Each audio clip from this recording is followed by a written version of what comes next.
আমি সকলকে একটা বিনম্র অনুরোধ জানাবো, আমার ক্ষেত্রে অন্তত, যে হাত দুটো দিয়ে আমরা হাততালি দিচ্ছি এবং আমরা যারা হাততালি পাচ্ছি তাদেরকে একটু স্মরণ করিয়ে দিই। এই হাত দুটোকে আমরা মুষ্টিবদ্ধ করে, শুধু মুষ্টিবদ্ধ করে রেখে নয়, পাশে যত হাত পাবো হাতের সঙ্গে হাত বেঁধে, কবি শঙ্খ ঘোষের কথা নিয়ে বলছি, আমরা যেন সংঘবদ্ধ, অঙ্গীকারবদ্ধ। যে সমাজ ব্যাধির কথা উঠল, ডাক্তারদের আজকে আয়োজন, কিন্তু সমাজ ব্যাধি দূর না হলে ডাক্তাররা শরীরের ব্যাধি দূর করতে পারবেন না। সেই জন্য আমি বলছি যে আমরা সংঘবদ্ধ ভাবে, অঙ্গীকারবদ্ধ ভাবে যেন মানুষকে মানুষ হয়ে ওঠার ডাক দিতে পারে, সেটাই হোক আমাদের সর্ববিধ প্রচেষ্টা। আমার ক্ষেত্রে অন্তত হাততালিটুকু দেবেন না, দেওয়ার মতো কিছু আমি বলবো না, কিন্তু না দিলে আমি খুশি হব। প্রথম যে কথাটি আমার বলবার, অবশ্যই জুনিয়র ডাক্তারদের প্রতিনিধি যারা আয়োজন করেছেন, আমি কম কথাই বলবো, বেশি কথা বলার জন্য একেবারেই আসিনি, শুধু হাতে হাত মেলাবার জন্য এসেছি। প্রথম যে কথাটা আমার মনে হচ্ছে, জুনিয়র ডাক্তাররা তিনটি অতি অসম্ভব এবং অতি প্রয়োজনীয় কাণ্ড সম্ভব করেছেন। একটি হলো, গোটা পশ্চিমবঙ্গে মানুষকে অমানুষ বানানোর প্রক্রিয়া চলছিল গত 12-13 বছর ধরে। তারা কি করলেন? তারা প্রথম যে কাজটি, তিনটে কাজের মধ্যে আমার প্রধানতম কাজ বলে মনে হয়েছে যেটা সম্ভব করেছেন, সেটি হলো দিনে দিনে এই কটি বছরে প্রত্যেক পশ্চিমবঙ্গবাসীর মেরুদণ্ডটি যেন কোথায় হারিয়ে গিয়েছিল, তারা খুঁজে পাচ্ছিলেন না। সেই হারিয়ে যাওয়া মেরুদণ্ডকে খুঁজে এনে দিয়েছে আজকে সংঘবদ্ধ জুনিয়র ডাক্তারেরা। হাততালি একেবারে না, দয়া করে। আজকে হাততালি দেওয়ার দিন নয়, আজকে বজ্র কণ্ঠে কথা বলার দিন এবং অঙ্গীকারবদ্ধ হওয়ার দিন। হাততালি দিয়ে হাততালি কুড়ানো আর হাততালি দেওয়ার দিন আজ নয়, এটা আমি আপনাদেরকে একটু স্মরণ করিয়ে দিলাম। 2 নম্বর, তারা হাতে হাত মিলে, হাতে হাত বেঁধে, সংঘবদ্ধ, অঙ্গীকারবদ্ধ হয়ে সংগঠিতভাবে রাজ্য পুলিশ প্রশাসনের পক্ষ থেকে নামিয়ে আনা অন্যায় অপরাধ কাণ্ড, সেগুলোকে চোখ রাঙাতে পারছিল না, মানুষজন কেউ পাচ্ছিলেন না। আজকে তারা সকলকে সেই ডাকটা দিতে পেরেছে। আজকে একটা রাত্রের ডাকে আমরা এতজন মিলিত হয়েছে, আমি যেখানে যাচ্ছি দেখছি কত মানুষ আমরা একসঙ্গে মিলিত হতে পারছি, অঙ্গীকারবদ্ধ হতে পারছি। সেই অসম্ভব অতি প্রয়োজনীয় কাণ্ডটি তারা ঘটাতে পেরেছে, বিভিন্ন জায়গায় ঘটছে। মানুষ মানুষের ডাকে সাড়া দিচ্ছে। অমানুষকে দূর করার জন্য মানুষের ডাক বড় প্রয়োজনীয় ছিল, সেই ডাক তারা দিতে পেরেছে। 3 নম্বর কথাটি হলো, খুব সত্যি কথা, আমাদের এই যে মিলিত, সর্বজনীন মিলিত প্রতিরোধ পন্থা, সবাই আমরা একসঙ্গে মিলে অপরাধ কাণ্ডকে দমন করবই করব, সংগঠিত, রাজ্য প্রশাসনের তরফে সংগঠিত। আমি একটা শব্দ বলে আমাকে মার্জনা করবেন আপনারা, সেটা আমার মাথায় কদিন ধরে ঘুরছে। রাজ্যেশ্বরীর দ্বারা, রাজ্যেশ্বরীর দ্বারা সংগঠিত অপরাধ তন্ত্র, সেটাকে তারা রুদ্ধ করবার চেষ্টা করেছে। কিভাবে?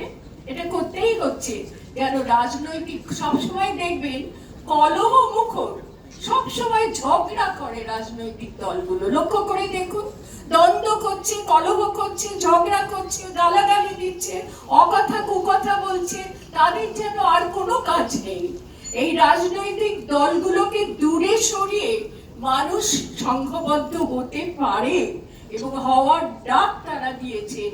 এই তিনটি কাণ্ডকে আমি মনে করি অত্যন্ত প্রয়োজনীয় আজকের সময়ে, সময়োপযোগী ডাক্তাররা দিতে পেরেছেন, কিন্তু অতি দুঃখের বিষয় একজন ডাক্তারের প্রাণ চলে যাওয়ার পর, প্রাণ চলে যাওয়াটা খুব একটা সাধারণ ঘটনা নয়, হত্যাকাণ্ড। এই প্রসঙ্গে আমি এই তিনটি ব্যাপারে আমি ভূয়সী প্রশংসা করছি জুনিয়র ডাক্তারদের, হাততালির জন্য নয়, আমার হৃদয় থেকে উদ্বেলিত হয়ে ওঠা এই ভূয়সী প্রশংসা। আর দুই একটি প্রশ্ন চিহ্ন রেখে আমি শেষ করব, উৎকণ্ঠিত হবে না, সময় নেব না একদম বেশি। ডক্টর হাজরা অনেকগুলো প্রশ্ন চিহ্ন রেখে গেছেন, এই প্রশ্ন চিহ্ন প্রত্যেকটি প্রশ্ন চিহ্নের সঙ্গে আমি সহমত, তার সঙ্গে কয়েকটা প্রশ্ন আমি তুলে দিয়ে আমার কথা শেষ করব। সেই সমস্ত অত্যন্ত প্রয়োজনীয় প্রশ্ন চিহ্নগুলোর সঙ্গে যুক্ত হবে আজকে কিভাবে প্রচেষ্টা চলছে রাজ্যেশ্বরীর পক্ষ থেকে একটা নৃশংস হত্যাকাণ্ড এবং হাসপাতালে, সরকারি হাসপাতালের মধ্যে ডাক্তারের কর্মরত অবস্থায় তার প্রাণকে ছিনিয়ে নেওয়া নামক কাণ্ড, সেই হত্যাকাণ্ডটাকে নেহাতি বলছে মার্জনা করবেন, মেয়েদের প্রতি হিংসাত্মক অপরাধ, পুরুষের দ্বারা ঘটিত সংগঠিত অপরাধ বলে নগণ্য করে দেখানো হচ্ছে। ধর্ষণ অবশ্যই নগণ্য অপরাধ নয়, মারাত্মক অপরাধ, কিন্তু পুরুষ ডাক্তার আর মহিলা ডাক্তারের মধ্যে ধর্ষণ ব্যাপারটা এনে তফাৎ করা হবে কেন? কেন তিনি এই কাণ্ডটি করলেন? যিনি একজন লিঙ্গ পরিচয় একজন নারী, এই প্রশ্ন চিহ্নটি আমি রাখছি।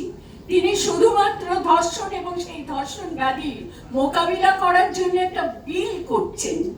এই বিলটার কথা শুনলে বলুন তো আপনাদের সকলের খুব পুলক জেগেছে মনে? ধর্ষণ ব্যাধি দূরীকরণের জন্য বিলটার খুব প্রয়োজন এক্ষুনি ছিল। তিনি সেই কাণ্ডটি করে বাহবা নিতে চাইছেন রাজ্যেশ্বরী, এটাকে ধিক্কার জানানো অত্যন্ত জরুরি। এই বিলটা, এই হত্যাকাণ্ডের পরে এই বিলটা করে তিনি কৃতিত্বের অধিকারী হতে চাইছেন। এই কৃতিত্বের অধিকারী হতে দেওয়া চলবে না, চলবে না, চলবে না, চলবে না। আর দুটো প্রশ্ন আমি রাখবো বিনীতভাবে আপনাদের কাছে, আমার মনে এগুলো অত্যন্ত দাগ কাটে। এই যে ছবি, যে মেয়েটির জন্য আজকে আমরা সমস্ত পশ্চিমবঙ্গ, বিচ্ছিন্ন পশ্চিমবঙ্গবাসী হাতে হাত বেঁধে আসতে পারছি, কথা বলতে পারছি, সত্যি সত্যি হাত বাঁধতে পারছি, সেই কন্যাটির মুখ কেন দেখানো হবে না? কোন আইন কেন, এই আইন কেন এখনো বলবৎ থাকবে? জুনিয়র ডক্টর, আপনারা বলুন, ডাক্তারের প্রাণ গেছে, সেই ডাক্তারের মুখ আড়াল করা হবে কেন? ধর্ষণ নামক কাণ্ডের জন্য সেই ডাক্তারের নাম আড়াল করা হবে কেন? ধর্ষণ নামক কাণ্ডের জন্য। শেষ প্রশ্ন, জানি না আইন আছে নাকি, শুনেছি এটা আইন আছে, তো আমি আইন নিয়ে প্রশ্ন করছি। এই প্রশ্নগুলোই রেখে যায়, উত্তর এক্ষুনি দিতে হবে না। ওনার পেরেন্টসটা বলেছিলেন সেটাও তো সমাজের তৈরি, তারা তো সমাজের থেকে এটা শিখেছেন। এই প্রশ্ন আমাকে কুড়ে কুড়ে খায়, একজন ডাক্তার তার মুখ দেখানো যাবে না কেন? তাকে নৃশংসভাবে হত্যা করা হয়েছে। একজন ডাক্তার তার নাম উচ্চারণ করা যাবে না কেন? তাকে নৃশংসভাবে হত্যা করা হয়েছে। আর শেষ কথা, শেষ প্রশ্ন, যিনি বলেন ধর্ষিতার বিচার চাই, তিনি বোধহয় ঠিক কথাই বলেন। অনেক অসত্য কথার মধ্যে এই সত্য কথাটা বলেছেন, ধর্ষিতার বিচার চাই।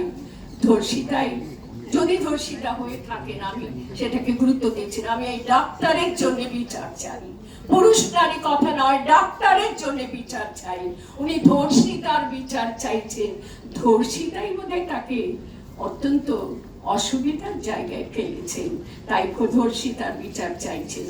আমাদের দুর্ভাগ্য, আমরা এরকম একজন রাজ্যেশ্বরীর অধীনে রয়েছি। ধন্যবাদ সকলকে। জুনিয়র ডাক্তারদের আমার প্রাণ ভরা স্নেহ ভালোবাসা। এই আন্দোলন, এই সমাবেশ, এই সকলকে ডাক দিয়ে এক জায়গায় করে তোলার যে শক্তি বৃথা হবে না বলেই আমি বিশ্বাস করি।